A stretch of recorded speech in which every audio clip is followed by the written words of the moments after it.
İmam Hüseyn əleyhissalam Hicri 61-ci il Məhərrəm ayının 2-ci günü Kərbəlaya çatdı.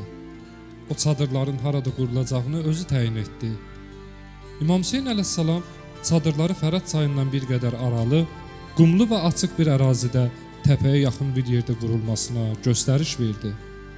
Bura ətrafı görmək və təhlükəyə qarşı hazır olmaq üçün münasib bir yer idi. Bu gün İmam Hüseyn əleyhissalamın çadırlarını qurduğu həmin yer Xeyməcah adı ilə tanınır və ziyarət olunur. Aşura hadisəsi zamanı bütün çadırlar yarım dairə şəklində idi. Bu taktika düşmən hücumuna qarşı daha yaxşı müdafiə mövqeyi yaratmaq üçün seçilmişdi.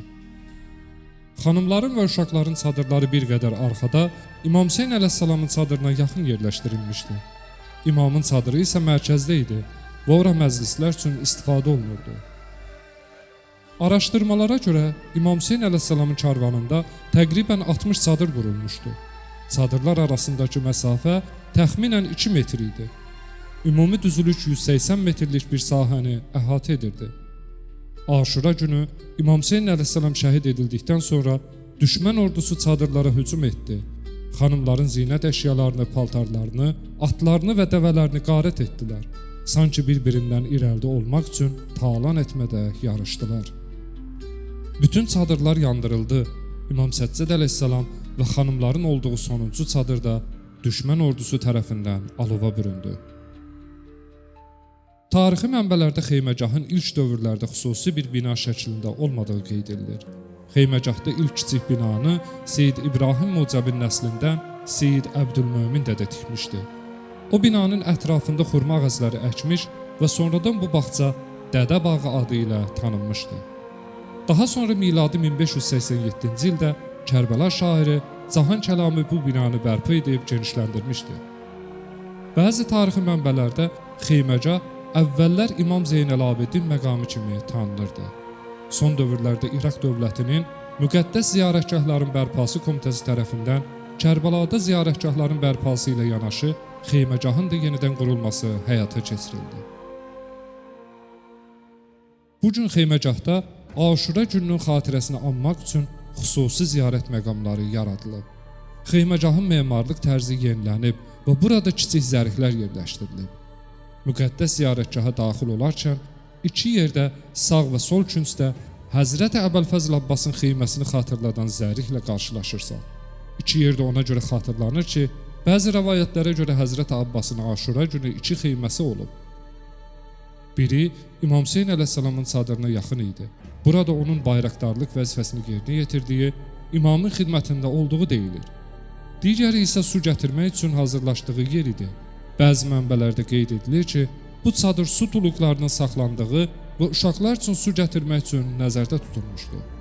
Hər iki məkan Həzrəti Əbəlfəzl Abbasın Aşura günü böyük fədakarlıq və şücaətini yad etmək üçün simvolizə edilir. Biraz qarşıya tərəf hərəkət etdikdə Mühəmməl adlı iki sıra kiçik daxilallar görülür. Bu Kərbəla karvanının yerə sərilmiş dəvə yüklərini xatırlamaq üçün tikilib. Bundan əlavə biraz irəli hərəkət etdikdə İmam Hüseyn əleyhissalamın xeyməsi və mehrabı adı ilə zireh var. Bu zəri İmam Hüseyn əleyhissalamın çadırı yerini simvolizə edir. Bu ilk qurulan çadır olmuşdu. Həmçinin ən böyük və mərkəzi çadır idi.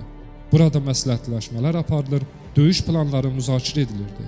Həmçinin imamın ibadət etdiyi məkan kimi də xatırlanır. Bu zərihə bitişik arxa hissədə isə Həzrəti Zeynəbin xeyməsini xatırladan zərih yerləşdirilib. Bu zəri Aşura gecəsi və sonrasında xanım Zeynəbin dözümlü liderliyini və məzlumları müdafiə etməsini simvolizə edir. Həzrəti Zeynəbin xeyməsi zərihi ilə üzbəüz İmam Səccəd əleyhissalamın xeyməsi zərihi yerləşir. Bu zəri İmam Səccəd əleyhissalamın Aşura hadisəsindən sonra Əhl-i Beytin rəhbəri kimi çəkdiyi müsibətləri və əsirlik dövrünü yad edir. Xeyməcahın daxilində otaqların birində Qasım ibn Həsənin xeyməsi zərihi var. Bu zəri Həzrəti Qasımın Aşura günü göstərdiyi fədakarlığı və igidliyi xatırladır. Xeyməcahın üstündə inşa edilən böyük bir göy qübbə və kiçik qübbələr hər biri bir çadırı təmsil edir. Xeyməcah zəvvarların ibadət və dua etməsi üçün xüsusi məkanlardan biri sayılır. Məhsumlar burada namaz qılmağı, dua etməyi, səcdə etməyi, göz yaşı tökməyi və Quran oxumağı tövsiyə ediblər.